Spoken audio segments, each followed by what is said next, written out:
Olá a todos.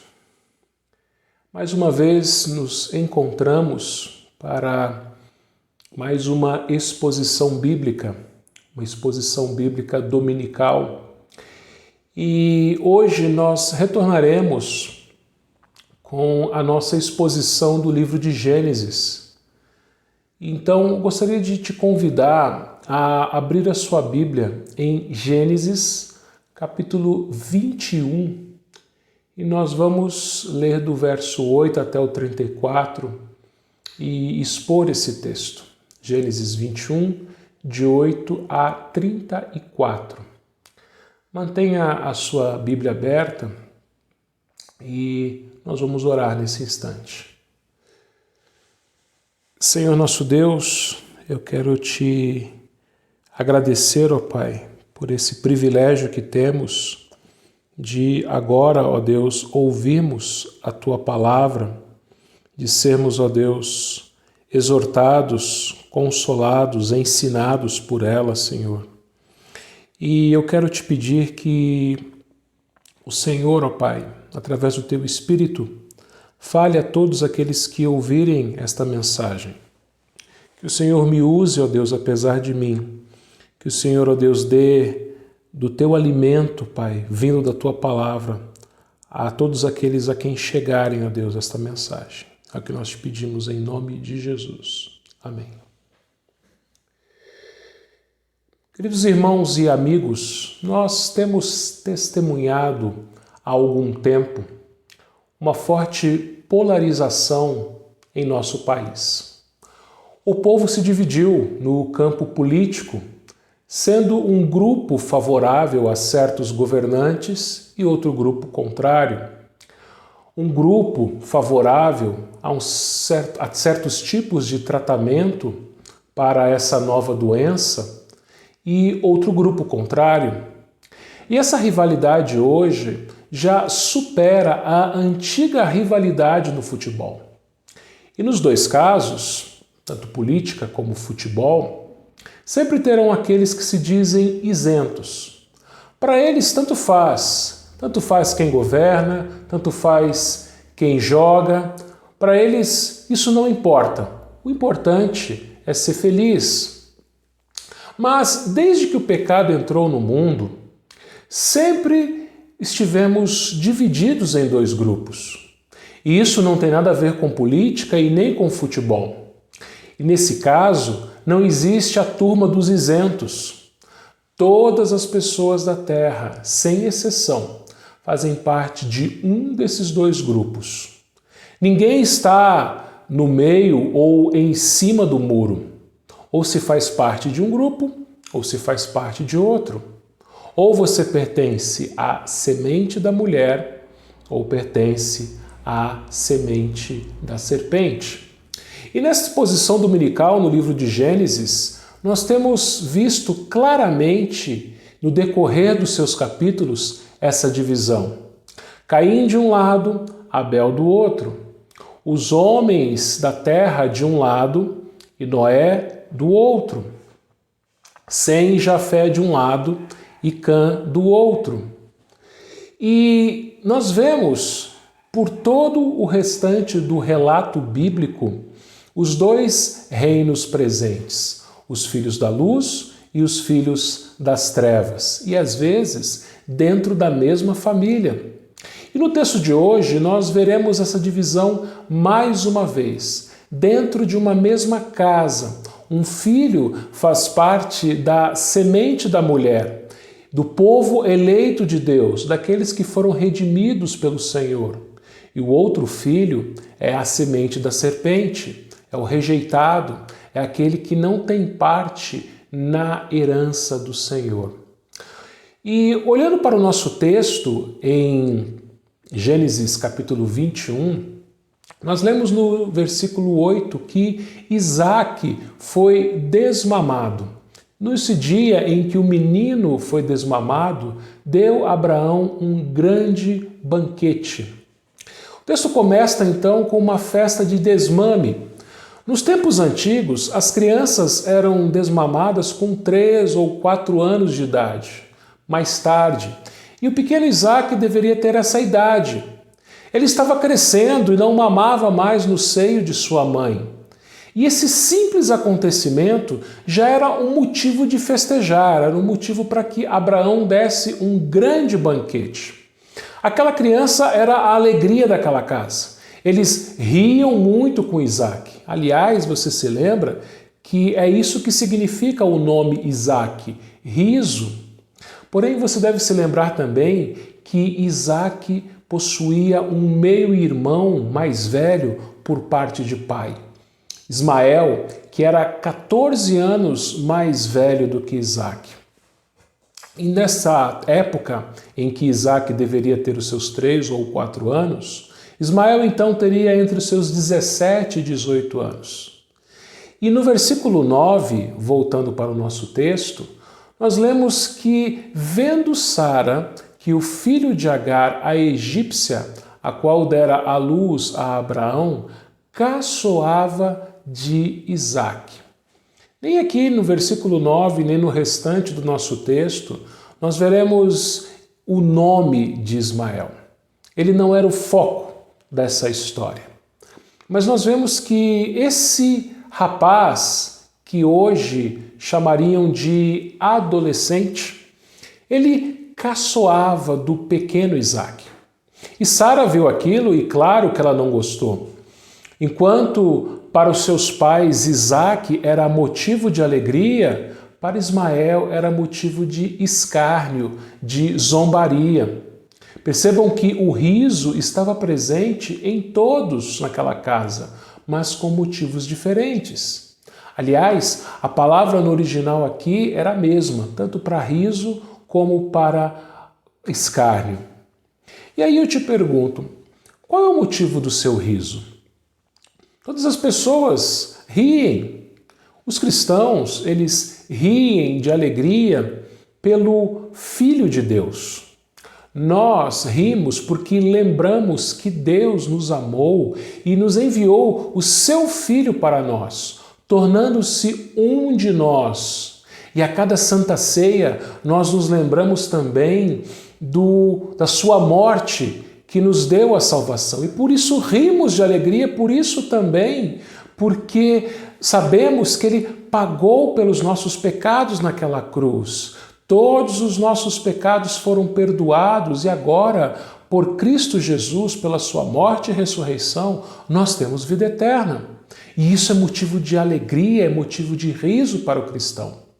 No entanto, aqueles que não professam a fé em Cristo Jesus também riem, mas o seu riso é por outro motivo. O seu riso é de escárnio, o seu riso é de zombaria contra a Igreja de Cristo. O seu riso é de escárnio contra aqueles que não se conformam com este mundo. E conforme nós vimos na última quinta-feira, na exposição do Salmo 123, os inimigos do povo de Deus zombam, caçoam dos crentes e do próprio Deus. Eles zombaram de Cristo, da sua cruz e da sua igreja, e hoje continuam zombando do seu povo. E quando nós voltamos os nossos olhos mais uma vez para o texto de Gênesis 21, no versículo 10, nós lemos que Sara disse a Abraão: rejeita essa escrava e seu filho, porque o filho dessa escrava não será herdeiro com Isaque, meu filho. Vejam que, ao ver aquela situação, Sara foi falar com seu marido. Ela entendia muito bem que Isaque era o herdeiro, o filho da promessa, e ainda jovem, se ainda jovem a situação era daquele jeito, com Ismael zombando de Isaque, a situação poderia ir de mal a pior. Talvez você pense que Sara foi cruel a dizer para Abraão rejeitar Agar e Ismael. No entanto, Sara estava protegendo o filho dela. Ismael, um marmanjo de 17 anos, estava fazendo aquilo que hoje as pessoas chamam de bullying contra Isaque. E que mãe não defenderia o seu filho pequeno numa situação dessas? No versículo 11, nós lemos que pareceu isso muito penoso aos olhos de Abraão por causa do seu filho. Abraão, ele se encontrou numa situação muito difícil. Abraão amava a sua esposa Sara e também a Isaque, seu filho.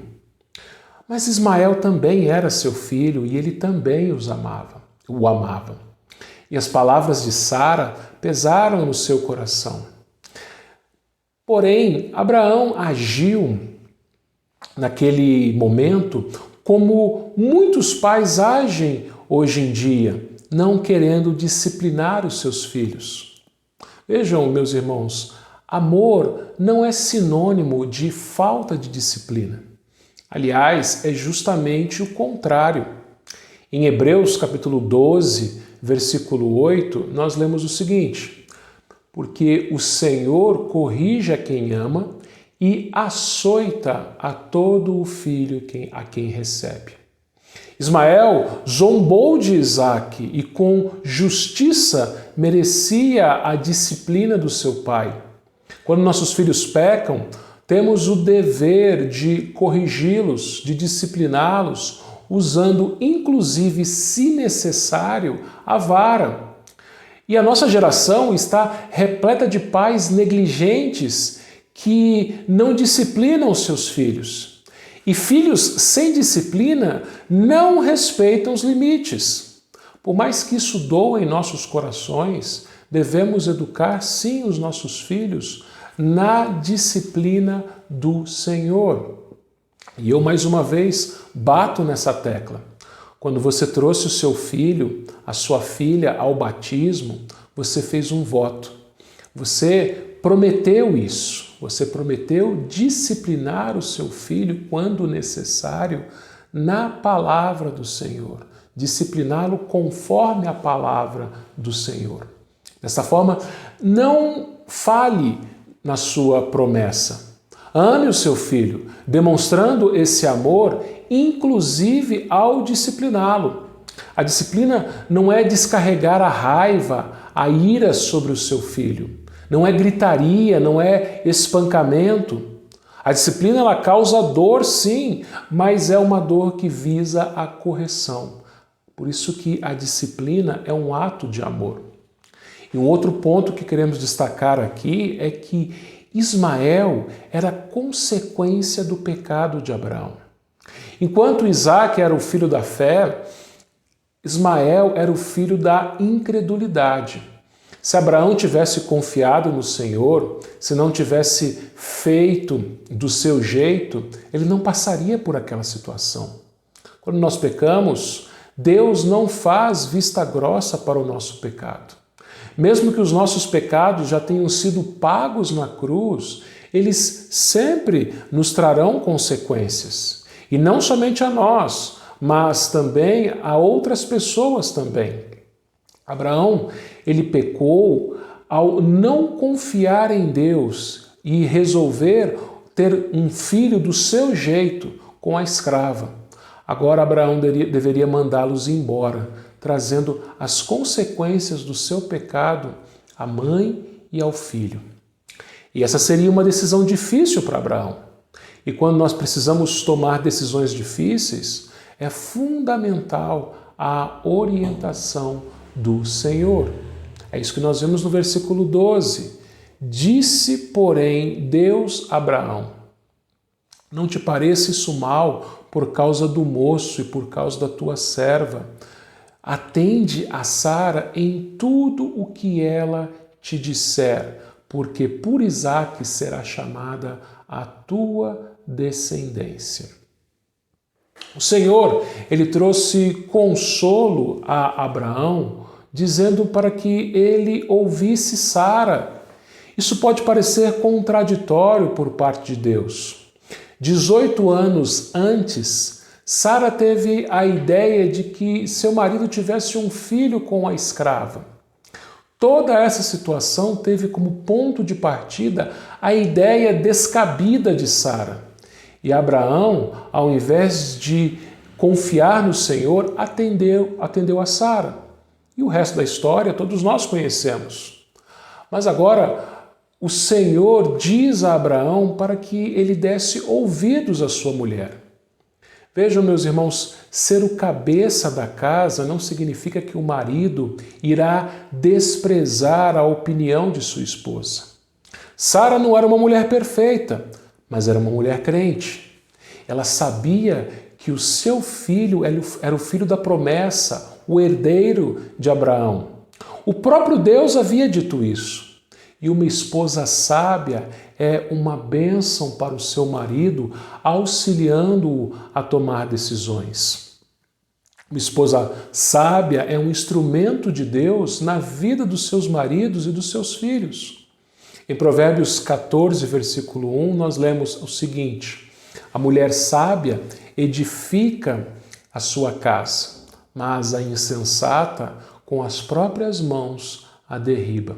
E em Provérbios 31, versículo 11, diz o seguinte: o coração do seu marido confia nela e não haverá falta de ganho. Sendo assim, o Senhor diz a Abraão que ouvisse Sara. Dessa vez, Sara estava certa. A defesa de Sara por seu filho não era uma superproteção materna, mas um meio que Deus usou para preservar a descendência de Abraão e que de Isaque continuasse a família da aliança até chegar a Cristo. Então veja que Deus usou Sara naquele momento para proteger Isaque e de Isaque viesse toda a família da aliança, a família do Senhor, o povo de Israel, até chegar em Cristo e até sermos salvos. E Deus, meus irmãos, faz isso ainda hoje. Deus usa pessoas para protegerem seus filhos. Assim como Isaque, o pequeno Isaque naquela época, com 3, 4 anos, nós também somos frágeis, somos feitos do pó. Mas graças a Deus que Ele usa pessoas para protegerem o seu povo do ataque dos inimigos. Nós devemos, por isso, descansar no cuidado poderoso e bondoso do Senhor. Mas a história continua. No versículo 13 até o versículo 20, nós lemos assim: mas também do filho da serva, Deus dizendo a Abraão, do filho da serva farei uma grande nação, por ser ele teu descendente. Levantou-se, pois, Abraão de madrugada, tomou um pão, um odre de água, pôs-los nas costas de Agar, deu ao menino e o despediu. Ela saiu andando errante pelo deserto de Berseba. Tendo-se acabado a água do odre, colocou ela o menino debaixo de um dos arbustos e afastando-se, foi sentar-se defronte, à distância de 1 tiro de arco, porque dizia: assim não verei morrer o menino. E sentando-se à frente dele, levantou a voz e chorou. Deus, porém, ouviu a voz do menino e o anjo de Deus chamou do céu a Agar e lhe disse: que tens, Agar? Não temas, porque Deus ouviu a voz do menino. Daí onde está. Ergue-te, levanta o rapaz, segura-o pela mão, porque eu farei dele um grande povo. Abrindo-lhe os olhos, viu ela um poço de água e indo a ele encheu de água o odre e deu de beber ao rapaz. Deus estava com o rapaz, que cresceu, habitou no deserto e se tornou flecheiro. Mesmo rejeitado, Deus demonstraria sua graça sobre Ismael.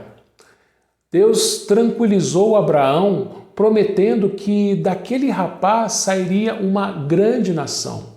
Ele e a sua mãe saíram sem destino pelo deserto, carregando apenas pão e água dados por Abraão. Apesar de toda a sua riqueza, Ismael não recebeu nada da herança de Abraão. Era Isaque o seu único herdeiro.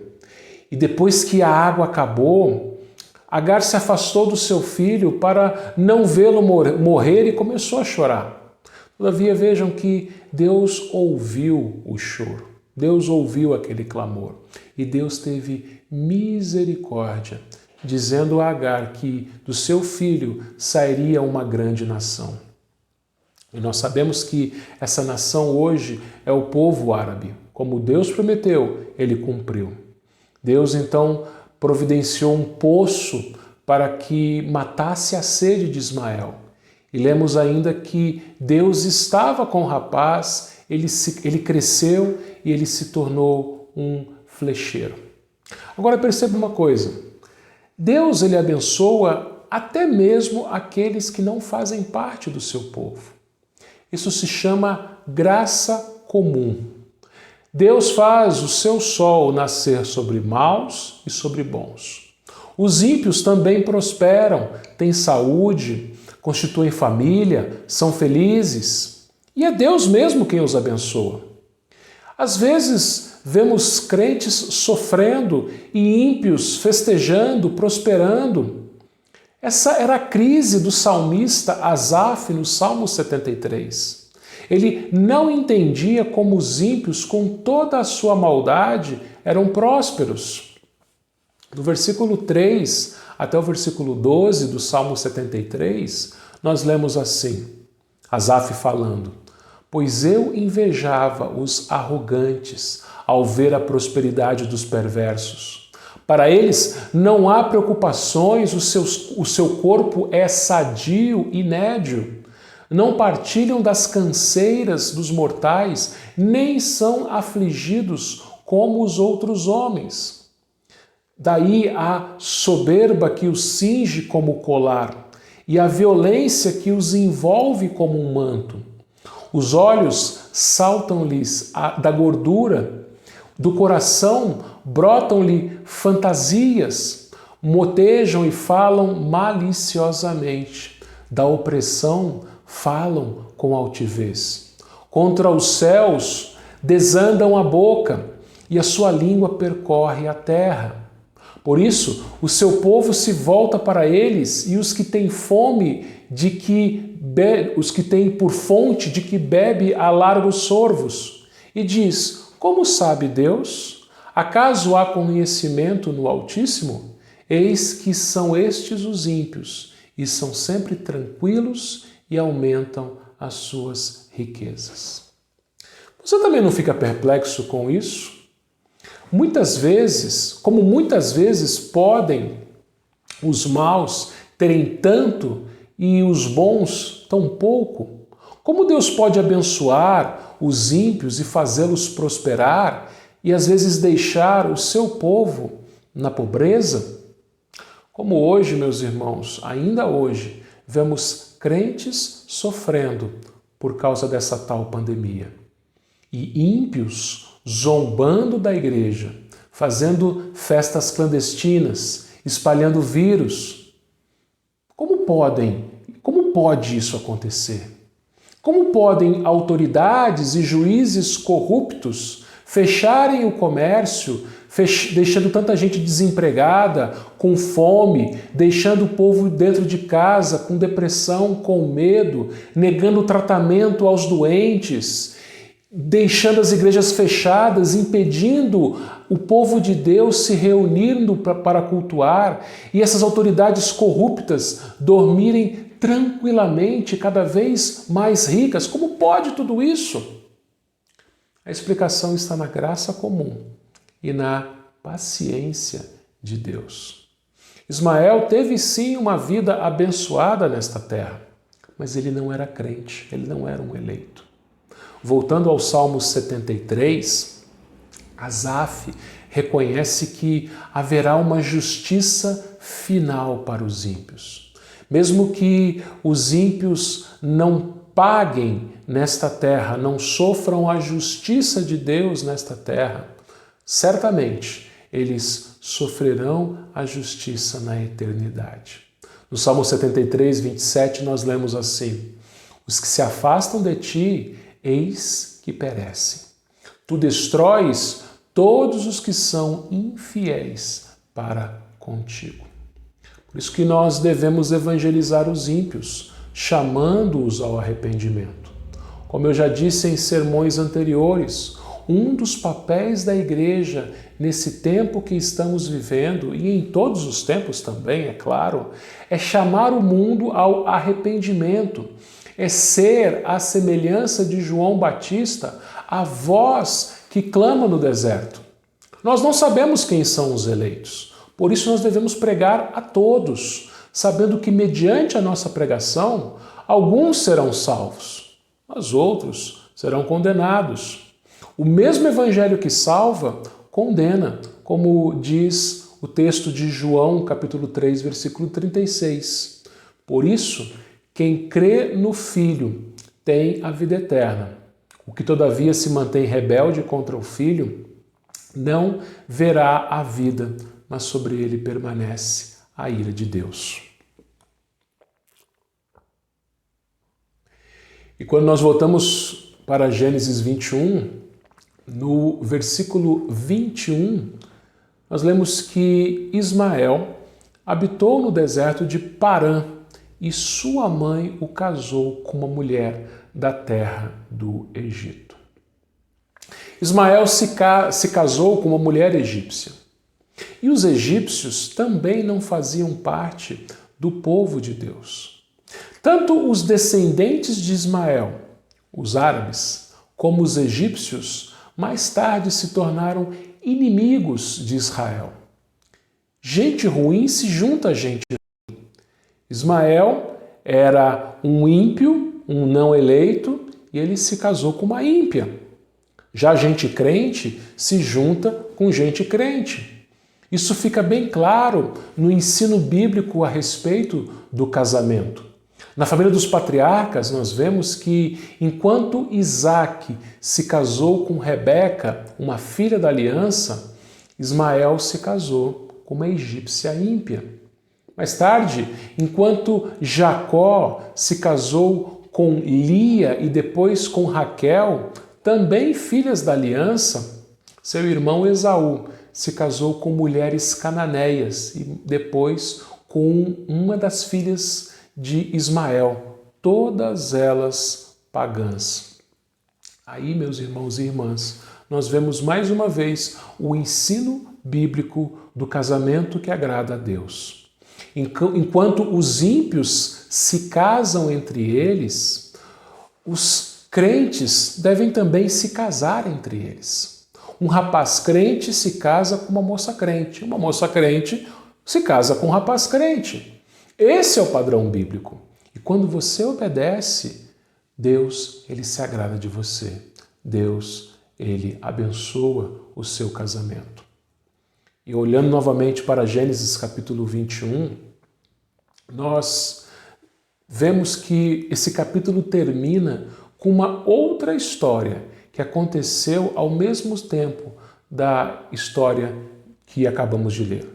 Volte os seus olhos para o texto bíblico, nos versículos 22 até o versículo 34. Por esse tempo, Abimeleque e Ficol, comandante do seu exército, disseram a Abraão: Deus é contigo em tudo o que fazes. Agora, pois, jura-me aqui por Deus que me não mentirás, nem a meu filho, nem a meu neto, e sim que usarás comigo e com a terra em que tens habitado, daquela mesma bondade com que eu a tratei. Respondeu Abraão: juro. Nada obstante, Abraão repreendeu Abimeleque por causa de um poço de água que os servos deste haviam tomado à força. Respondeu-lhe Abimeleque: não sei quem terá feito isso. Também nada me fizeste saber, nem tampouco ouvi falar disso, senão hoje. Tomou Abraão ovelhas e bois, e deu-os a Abimeleque, e fizeram ambos uma aliança. Pôs Abraão à parte 7 cordeiras do rebanho. E perguntou Abimeleque a Abraão: o que significam as 7 cordeiras que puseste à parte? Respondeu Abraão: receberás de minhas mãos as 7 cordeiras, para que me sirvam de testemunho de que eu cavei este poço. Por isso chamou aquele lugar Berseba, porque ali juraram eles ambos. Assim fizeram aliança em Berseba. Levantaram-se Abimeleque e Ficol, o comandante do seu exército, e voltaram para as terras dos filisteus. Plantou Abraão tamargueiras em Berseba e invocou ali o nome do Senhor, Deus eterno. E foi Abraão, por muito tempo, morador da terra dos filisteus.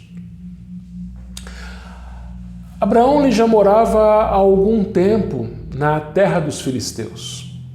E o rei filisteu, o rei Abimeleque, aquele que havia sido enganado por Abraão no capítulo 20, quando ele disse que Sara era sua irmã, agora Abimeleque e o seu comandante reconheceram que Deus estava com Abraão e em tudo o que ele fazia.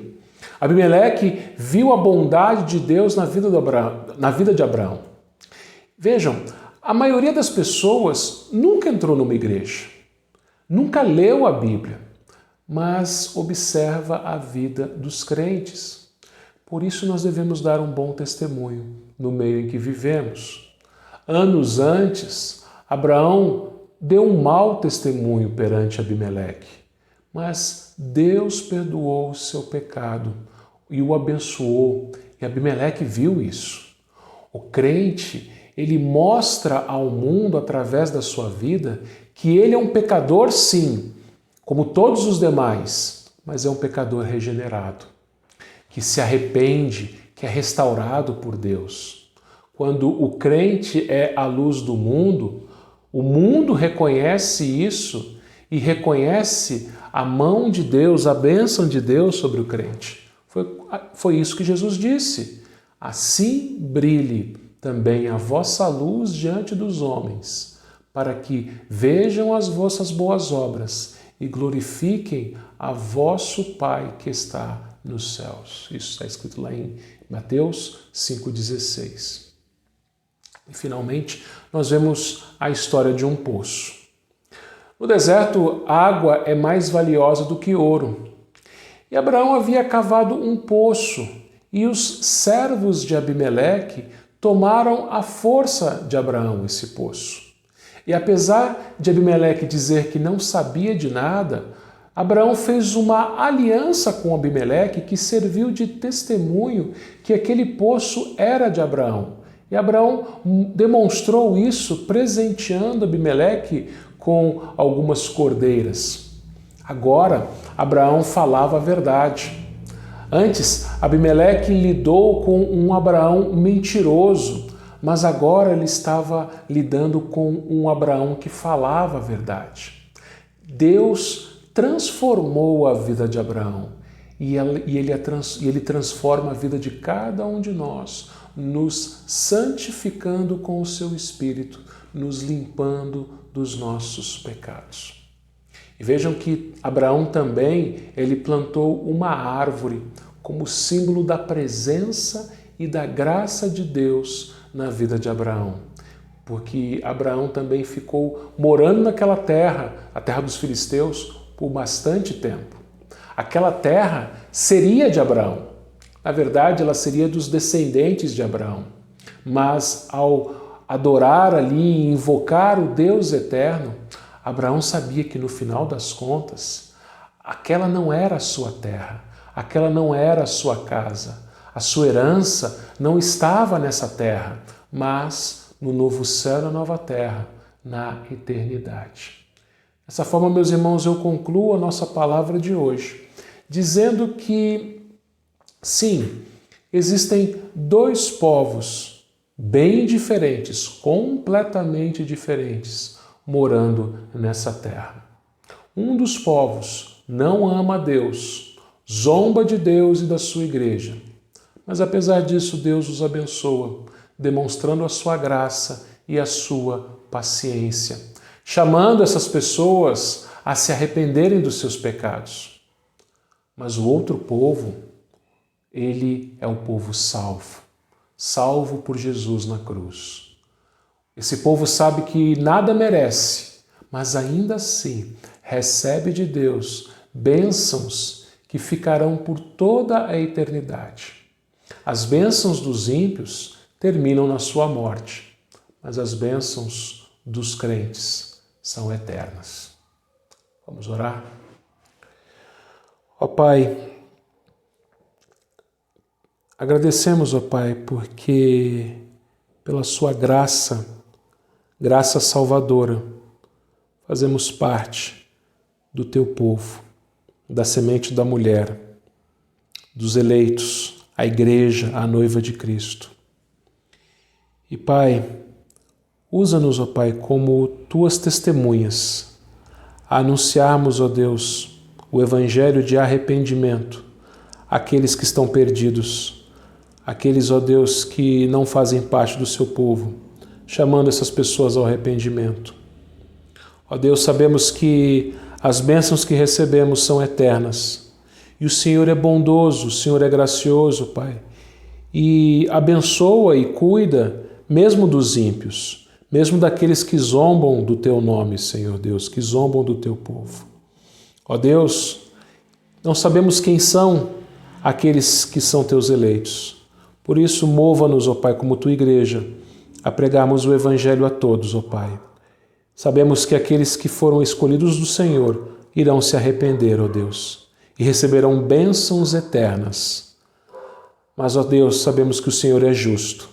Sabemos que muitos, ó Deus, hoje mesmo estão zombando da sua igreja, estão zombando do povo.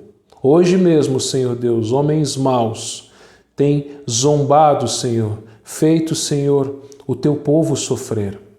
Ó Pai, se eles não se arrependerem, sabemos que eles serão julgados pelo Senhor. Que o Senhor, ó Deus, faça a tua vontade, cumpra, Senhor, a tua justiça nessa terra. É isso que nós te pedimos e agradecemos, ó Deus, em nome de Jesus. Amém. Que Deus te abençoe.